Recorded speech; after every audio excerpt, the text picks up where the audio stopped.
Terima kasih ya Aba ya Bapa, buat kasih setiamu yang tidak ada habis-habisnya dalam hidup kami ini. Kalau kami ada sebagaimana kami ada hari ini, bukan karena kuat dan gagah kami, tapi kami mau mengakui ini semua karena anugerah dan kasih setiamu kepada kami semua. Mari kita berdoa bersama-sama, ulangi seperti apa yang saya ucapkan. Bapa kami yang ada di dalam surga, dikuduskanlah namamu, datanglah kerajaanmu, jadilah kehendakmu di bumi ini seperti di dalam surga. Bapa yang baik, berikanlah kami pada hari ini rezeki yang menjadi bagian kami secukupnya, cukup untuk memberikan pinjaman kepada banyak bangsa, sedangkan kami sendiri tidak punya pinjaman, cukup untuk menjadi saksi Tuhan, mulai dari Yerusalem, Yudea, Samaria, sampai ke ujung-ujung bumi, cukup untuk menjadikan semua bangsa murid Kristus dan membaptis mereka dalam nama Yesus. Terima kasih Bapa untuk rezeki yang secukupnya, dan ampunilah dosa-dosa kami. Ampunilah kesalahan kami, seperti kami pun mengampuni orang-orang yang bersalah kepada kami. Dan janganlah masukkan kami ini ke dalam pencobaan, tetapi bebaskanlah kami dari segala yang jahat. Sebab Engkaulah yang empunya kerajaan, kuasa, dan kemuliaan sampai selama-lamanya. Dalam nama Tuhan Yesus, kami sudah berdoa. Haleluya, haleluya. Mari Bapak Ibu sekalian, sekarang kita bersama-sama secara serempak dan serentak kita akan menggemakan Mazmur 91 dengan suara yang lantang, dengan suara yang keras dari tempat kita masing-masing. Alkitab berkata, iman timbul daripada pendengaran, dan pendengaran akan firman Tuhan. Alkitab juga berkata, mati dan hidup dikuasai oleh lidah. Siapa suka menggemakannya akan memakan buahnya. Dengan suara yang keras, 2, 3, Mazmur 91. Orang yang duduk dalam lindungan yang maha tinggi dan bermalam dalam naungan yang maha kuasa akan berkata kepada Tuhan, tempat perlindunganku dan kubu pertahananku, Allahku yang kupercayai. Sungguh Tuhanlah yang akan melepaskan aku dari jerat penangkap burung dan dari penyakit sampar yang busuk. Dengan kepaknya Tuhan akan menudungi aku. Di bawah sayapnya aku akan berlindung. Kesetiaan Tuhan ialah perisai dan pagar tembok. Amin, amin, amin. Terjadi di dalam nama Tuhan Yesus. Aku tak usah takut terhadap kedahsyatan malam, terhadap panah yang terbang di waktu siang, terhadap penyakit sampar yang berjalan di dalam gelap, terhadap penyakit menular yang mengamuk di waktu petang. Walau 1.000 orang rebah di sisiku dan 10.000 di sebelah kananku, tetapi itu tidak akan menimpa aku. Aku hanya menontonnya dengan mataku sendiri dan melihat pembalasan terhadap orang-orang fasik. Sebab Tuhan ialah tempat perlindunganku yang maha tinggi, telah kubuat tempat perteduhanku. Amin, amin, amin. Terjadi di dalam nama Tuhan Yesus. Malapetaka tidak akan menimpa aku, dan tulah tidak akan mendekat kepada kemahku. Sebab malaikat-malaikat Tuhan akan diperintahkan oleh Tuhan kepadaku untuk menjaga aku di segala jalanku. Para malaikat Tuhan akan menatang aku di atas tangannya, supaya kakiku jangan terantuk kepada batu. Singa dan ular tedung akan aku langkai. Aku akan menginjak anak singa dan ular naga. Amin, amin, amin. Terjadi di dalam nama Tuhan Yesus. Sungguh hatiku melekat kepada Tuhan, maka Tuhan akan meluputkan aku, Tuhan akan membentengi aku, sebab aku mengenal nama Tuhan. Bila aku berseru kepada Tuhan, Tuhan akan menjawab. Tuhan akan menyertai aku dalam kesesakan. Tuhan akan meluputkan aku dan memuliakan aku. Dengan panjang umur akan Tuhan kenyangkan aku, dan akan Tuhan perlihatkan kepadaku keselamatan daripadanya. Amin, amin, amin. Terjadi di dalam nama Tuhan Yesus. Terima kasih Bapa. Sebentar kami akan mendengarkan sebagian daripada kebenaran firman Tuhan. Berbicaralah kepada kami semua, sehingga firman-Mu itu menjadi pelita buat kaki kami dan terang buat jalan hidup kami. Dalam nama Yesus. Yang siap mendengarkan firman Tuhan, angkat jempolnya ke depan dan katakan amin 3 kali. Amin, amin, amin. Salam revival, salam kebangkitan. Semangat pagi.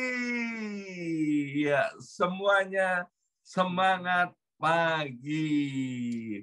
Apa kabarnya Bapak Ibu semuanya? Wah, luar biasa, jempolnya ke depan semua ya, senang sekali. Hari ini hari Senin 22 Mei 2023. Boleh bersama-sama kembali dengan Bapak Ibu sekalian, anak-anak Tuhan yang setia di dalam doa hajat ini ya. Baik Bapak Ibu sekalian, renungan kita sekarang sudah selesai dari Amsal 25. Kita akan masuk di dalam Amsal pasal yang ke-26 ya. Amsal pasal 26. Ada 3 hal yang saya akan sampaikan dari Amsal 26. Nah, dari Amsal 26 ini Salomo menyebutkan ada beberapa jenis orang yang harus kita hindari ya. Sekali lagi, ada beberapa jenis orang yang harus kita hindari. Alkitab bilang kita harus mengasihi Tuhan dan harus mengasihi sesamanya ya. Bukan artinya kita tidak mengasihi, tapi kita nggak boleh terlalu dekat dengan orang-orang yang akan disebutkan di dalam Amsal 26. Sebab Alkitab bilang pergaulan yang buruk itu akan merusak kebiasaan yang baik, itu akan menjadi buruk. Ingat, Masa depan kita di dalam kitab Mazmur ditentukan dengan siapa kita duduk, dengan siapa kita berdiri, dengan siapa kita berjalan. Kalau kita salah duduknya dengan orang-orang tertentu atau berdiri dan berjalan salah dengan orang-orang tertentu, maka itu akan membuat masa depan kita suram.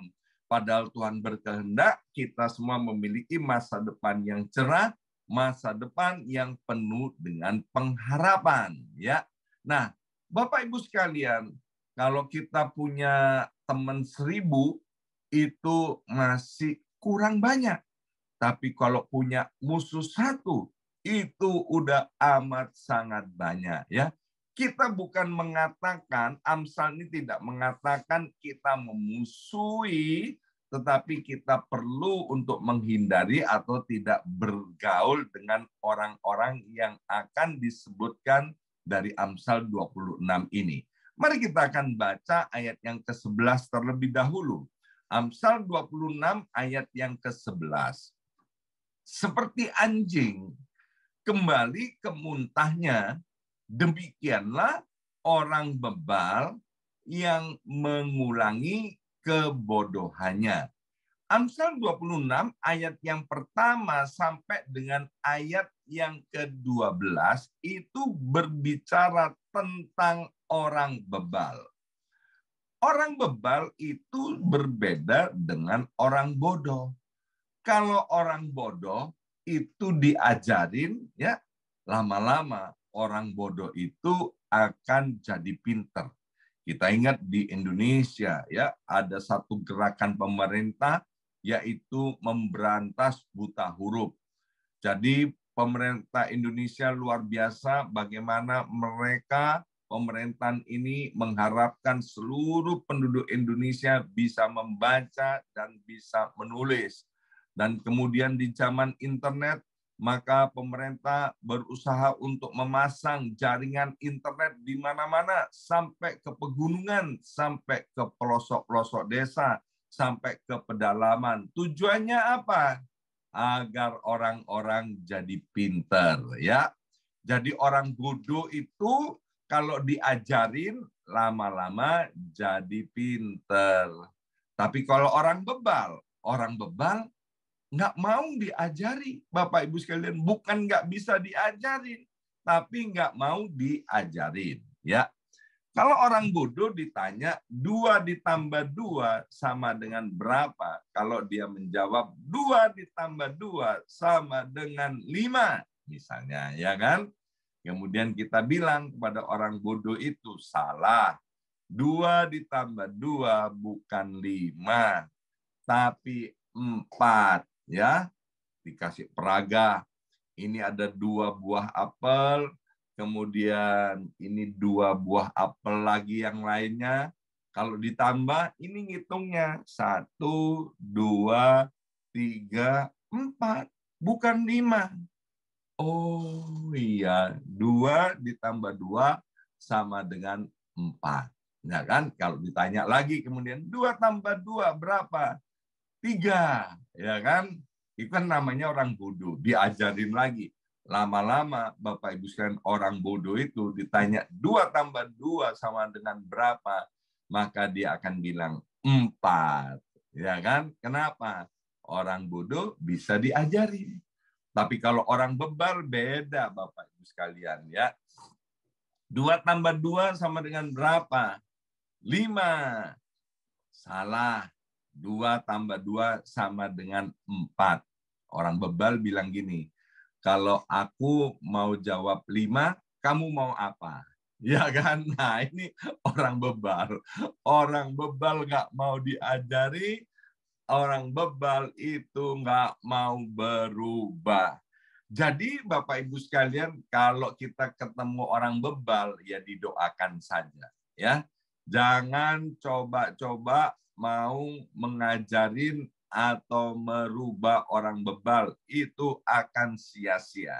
Nah, dari ayat 1 sampai ayat 12 dari Amsal 26, orang bebal juga begini, ya. Orang bebal itu kalau dikoreksi atau ditegur juga nggak mau, Ya, udah pokoknya kata orang Surabaya, carpe diewe, ya kan? Mau-maunya sendiri. Jadi dia kalau maunya ini ya sudah ini, nggak bisa diajarin, nggak bisa ditegur, nggak mau dikoreksi. Bahkan Amsal bilang kalau kita naikkan jabatan buat dia atau kita kasih dia hadiah, dia tetap tidak mau berubah. Ya, mending Bapak Ibu sekalian, maaf ya, dengan binatang-binatang yang ada di sirkus itu, ya binatang-binatang di sirkus itu luar biasa loh, ya kan, dia bisa dilatih mulai gajah yang besar itu, ya diajarin, dilatih, kemudian bisa menjadi terlatih.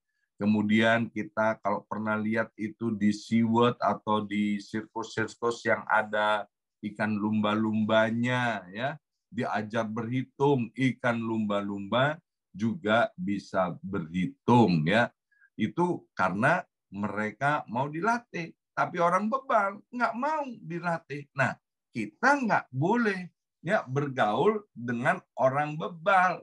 Kenapa? Supaya kita nggak ikut-ikutan jadi orang bebal.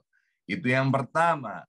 Amsal 26, Salomo menyebutkan beberapa orang yang harus kita hindari. Ya.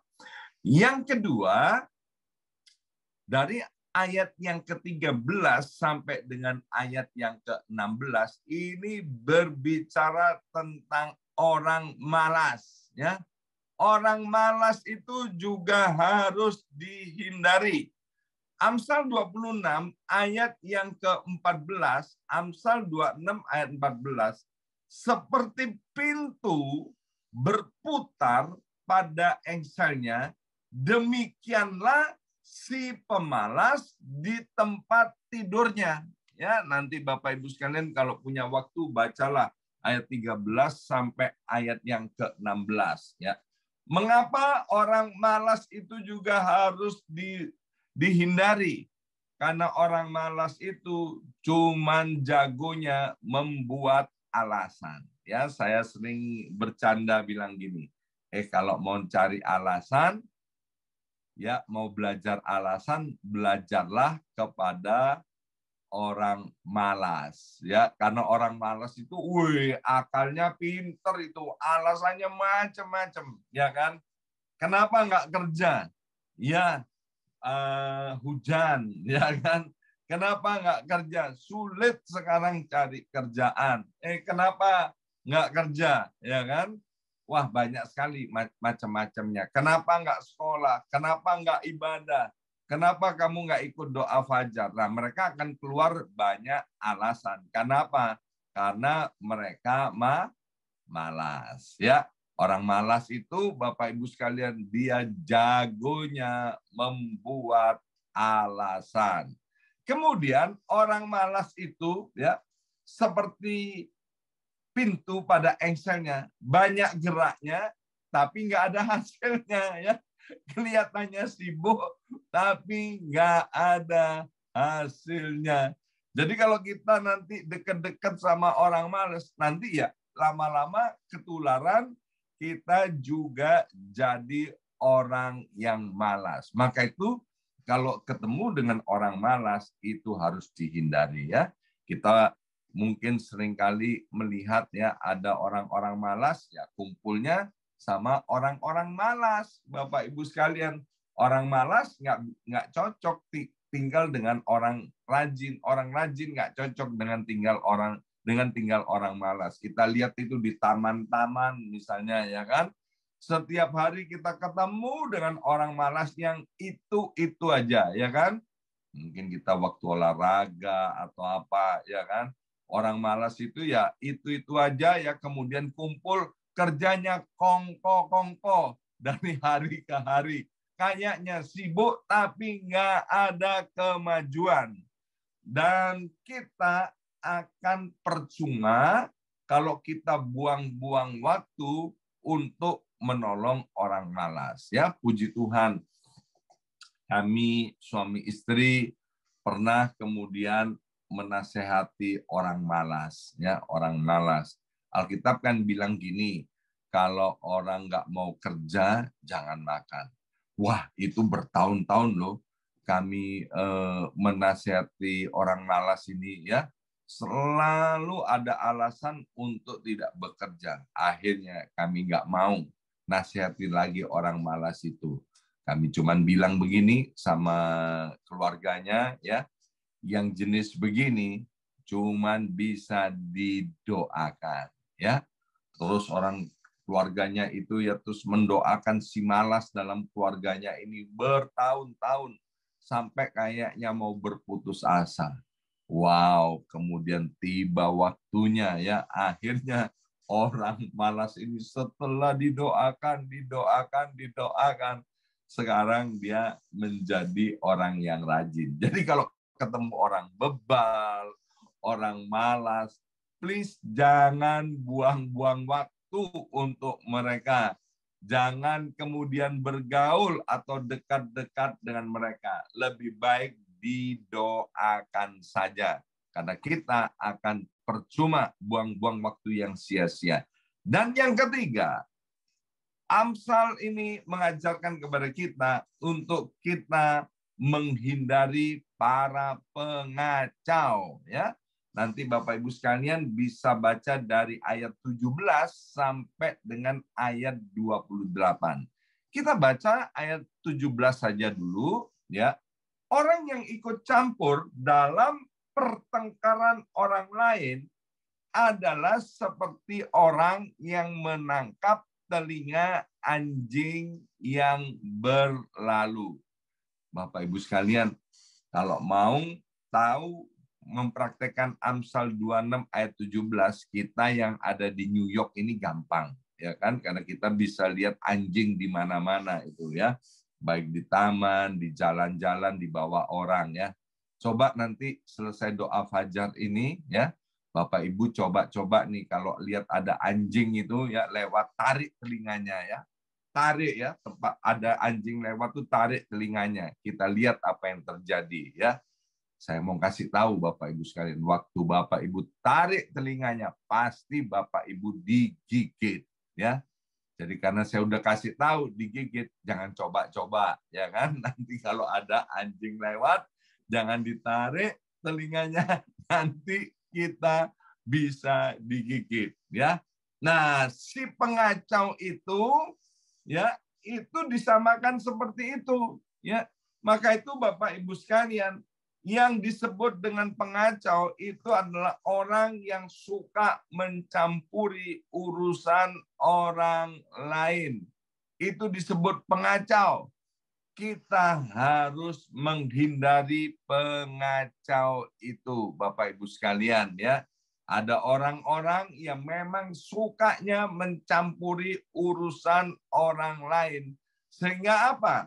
Sehingga kemudian terjadi kekacauan. Kita persempit aja. Di dalam keluarga, rumah tangga, saya selalu wanti-wanti kepada orang-orang yang mau menikah, salah satunya di dalam konseling pranikah, bahwa jangan pernah izinkan pihak ketiga untuk campur tangan di dalam keluargamu. Karena ada beberapa keluarga yang menjadi kacau, terjadi perceraian. Karena apa? Karena ada pihak ketiga, ada orang-orang yang suka mencampuri urusan rumah tangga orang lain. Demikian juga ada orang-orang yang suka mencampuri penampilan kita, ya kan? Suka mencampuri tentang pekerjaan kita. Itu disebut pengacau oleh Amsal dan kita harus menghindari orang itu. Dan kemudian yang disebut pengacau dari Amsal 26 yaitu orang-orang yang suka menjelekkan orang lain, ya. Kalau kita ketemu dengan orang yang suka menjelekkan orang lain, Bapak Ibu sekalian, cepat atau lambat nanti akhirnya kita yang akan dijelek-jelekan ya. Kita harus menghindari orang yang suka menjelekkan orang lain. Kalau orang lain aja dijelekkan, dijelek-jelekin, nanti pasti kita sendiri yang akan dijelek-jelekan. Dan kemudian yang disebut pengacau adalah orang yang suka menipu. Dan yang terakhir yang disebut dengan pengacau yaitu orang yang suka menyebarkan kabar bohong. Ya. Hari ini kita sudah belajar dari Amsal 26 3 hal. Ada orang-orang yang harus dihindari kata Alkitab. Yang pertama, orang bebal. Yang kedua, pemalas. Dan yang ketiga, orang yang disebut pengacau. Amin. Mari kita berdoa. Berkati setiap benih kebenaran firman Tuhan pada hari ini, Bapa. Biar kami menjadi orang yang bijaksana, yang mendengarkan firman Tuhan dan melakukannya dalam kehidupan kami. Terima kasih Bapa, Allah Roh Kudus yang menolong kami, sehingga kami memiliki masa depan yang cerah, memiliki masa depan yang penuh dengan pengharapan. Dalam nama Yesus kami sudah berdoa. Haleluya. Amin. Amin. Amin.